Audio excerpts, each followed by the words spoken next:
Just where does Judge Eileen Cannon get off blocking the executive department, the executive branch, the Department of Justice from issuing and publishing the special counsel reports that are mandated by law to be published? Where does she have the jurisdiction to even do that? The case isn't even in front of her any longer. It's in front of the appellate court. And how would she ever have jurisdiction to block that part of the 2-volume report that's about a case that was never in front of her, the DC election interference case? What is going on? I'm Michael Popok. I practice law in Florida. I'm going to explain it to you right here on Legal AF, the YouTube channel. Help me out here, will you folks? Hit the blue subscribe button. We're trying to get to 500,000 subscribers. It's all free before our half birthday, and we're almost there with your help. Let's talk about Judge Eileen Cannon. I sat there as a practitioner. I practiced in the Southern District of Florida. I practiced law there, and I was scratching my head like, first of all, she doesn't even have a case in front of her. Fundamentally, in order for a trial judge to issue any order in a case, she has to have parties in front of her. She has to have a case in front of her. Well, about 3 or 4 weeks ago, the special counsel dismissed Donald Trump for the Mar-a-Lago case, which is the espionage, obstruction of justice, hiding documents case for Donald Trump.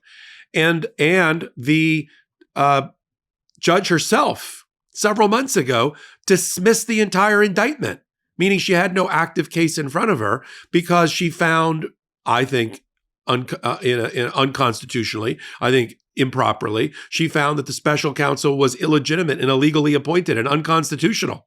And so she dismissed the entirety of the indictment. And it went up on appeal to the 11th Circuit. Once it elevated and went to the 11th Circuit, she lost jurisdiction over the case. Trial judges can't just issue orders in cases that are no longer in front of them and is up in front of the 11th Circuit. They are divested of their jurisdiction. It is fundamental. It is Federal Court 101. Judges actually go to Judge Academy. I'm not making this up. I picture it like Hogwarts, but they go to Judge Academy, especially when they're new judges. She's been on the bench 4 years. She must have fell asleep during the section when trial judges are divested of their jurisdiction when their case goes up on appeal. And she never had the DC election interference case in front of her. That was Judge Chutkan. So we know from reporting and from Donald Trump himself and his own lawyers that the special counsel's report is complete, that it is 2 volumes in length. I'm picturing over 1,000 pages, if not more. I'm sure one volume is about DC election interference, and the other volume is about Mar-a-Lago. Very smart. We were wondering whether he was going to do 1 report or 2 reports. And I think there's merit to him having decided, apparently it's Jack Smith, to do 2 reports because I think he was afraid that Judge Cannon would help out Donald Trump again as she auditions for the Supreme Court and block the report. But how could she ever block the DC election interference case, which was never in front of her? I mean, Donald Trump's not even a party to the DC election interference case any longer. I mean, there's an argument to be intellectually consistent that Chutkan doesn't have power over the case either to block anything. In other words, you'd have to start a new case if you're Donald Trump.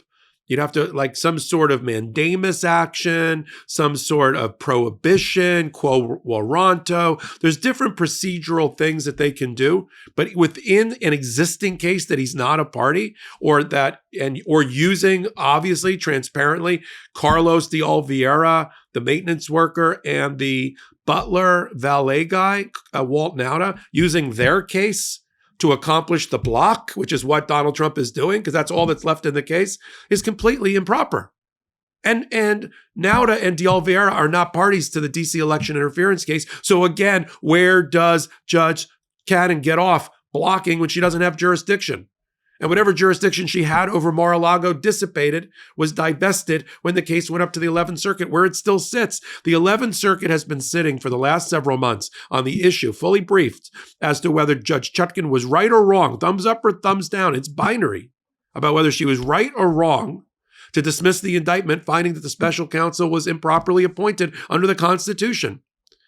That's a black letter answer. There's an answer to this question. The 11th Circuit needs to move on it before January 20th, because if January 20th comes and goes and they haven't ruled on it, they're going to lose their jurisdiction because Trump is going to wave his magic pardon wand and turn de Oliveira and Nauta into absolved defendants, meaning they're going to be out of the case. No parties, no case. no jurisdiction, no ability to do orders, right? No justice, no peace, to paraphrase. So my position, and I know there's a couple of other pundits out there like Lisa Rubin. I do practice in Florida, so I spotted this right away. My position is, one, Eileen Cannon does not have jurisdiction to have issued a block about Mar-a-Lago because she dismissed her own indictment, and the case is up on appeal to her bosses at the 11th Circuit, divesting the trial court of any jurisdiction to enter any block order. That's one. Two, she could never block the D.C. election interference case because that case was never in front of her, nor the parties in front of her. And the party she has remaining arguably in front of her, which aren't in front of her, in Nauta and De Oliveira, who are up at the 11th Circuit, were never in the D.C. election interference case. Different case, same special counsel, different case. That's two. Three, I don't think the 11th Circuit can block it either because we've got a separation of powers issue, right? We've got the executive branch under Article 2 of the Constitution that has the power, and Congress has authorized them to have a special counsel law, which they have, which mandates that the special counsel issue reports at the end and conclusion of their investigation, and that those reports be turned over to the Attorney General, and the Attorney General consider turning them out to the American public, publishing them if he finds it's in the public interest. That's a law on the books. And to cross over as a federal judge and say, no, I block the release. Nowhere in the statute does it say a federal judge has that power. And a federal judge isn't declaring anything. What's a federal judge declaring? Now, Eileen Cannon is like, well, the 11th Circuit has to decide if the special counsel was legitimate or not, because if he was illegitimate and unconstitutional, then his report would be unconstitutional. I don't buy that. And I don't buy that the trial court continues to issue orders in a case that's no longer in front of her about parties that are no longer in front of her. We all know, let's just call it out. We all know that it's not Oliveira and Nauta that give a crap about the 2-volume set being published. It's Trump, and Trump's out of the case. But he's the puppet master with his lawyers in manipulating that counsel. And if you had any question that Trump was all behind this, it's all been answered. Because the 15-page letter that Donald Trump's lawyers wrote to Merrick Garland, they had attached to Nauta and Oliveira's emergency application to block that only they can bring. But of course, conveniently, there is the letter from Donald Trump's lawyers so the world can see it before the reports even come out. So I got the criticism of the reports out before the reports even came out. No jurisdiction. Violation of separation of powers. This is not the first time that Judge Cannon has done this and been reversed by the 11th Circuit. Remember, at the beginning of the case, she tried to interfere with the prosecution itself. She tried to set up a special master program to review documents. She tried to interfere with the execution of the search warrant and the subpoena. And the 11th Circuit said, what are you doing? You're an Article 3 judge. This is Article 2 prosecution powers of the Department of Justice under the Office of the President. You can't interfere with that. Do your job, not theirs. Stay in your lane, color in your lines.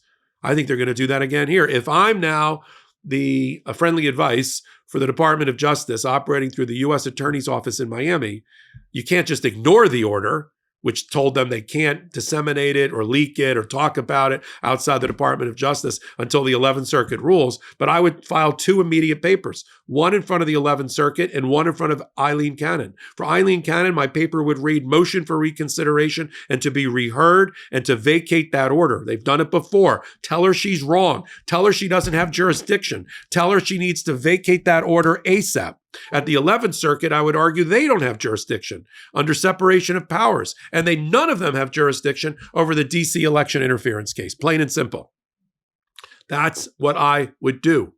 That's why I'm here on Legal AF explaining it now. We're going to follow this fast-moving story, come back to Legal AF, the YouTube channel, hit that blue subscribe button. You know the goal, 500,000 by our half birthday. We're almost there, 400,000. We're going to hit 400,000, I think, over the weekend with your help. Free, just a way to grow our pro-democracy channel in collaboration with the Midas Touch Network. So till my next reporting, I'm Michael Popok. In collaboration with the Midas Touch Network, we just launched the Legal AF YouTube channel. Help us build this pro-democracy channel where I'll be curating the top stories at the intersection of law and politics. Go to YouTube now and free subscribe at Legal AF MTN. That's at Legal AF MTN.